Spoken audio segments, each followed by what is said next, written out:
Hi, thanks for choosing CrashPlan to back up your important data. It's easy to get started. After downloading the installer from CeeJay.com, simply double-click the installer to go through the wizard. When you first open the client, you will be asked to sign in. If you don't have an account with us already, simply click to sign up for an account and use the following free trial key along with a valid email address for your username. You should also enter the following Pro E server address when prompted.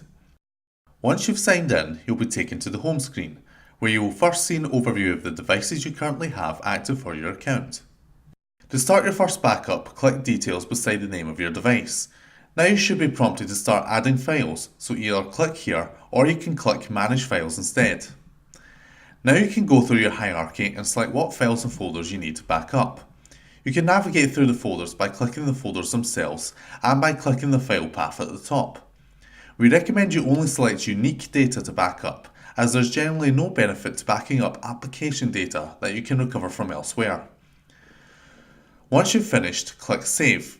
CrashPlan should start scanning your files, and once this process is done, it will automatically back up at a set schedule, though you can also choose to run a manual backup whenever you want. You should be sent daily reports by email to confirm everything's gone okay. The application will now start automatically whenever you boot up your computer, and at all times work in the background as a service. You can sign in with a maximum of 4 devices per account and remotely manage your backup settings through the web admin console.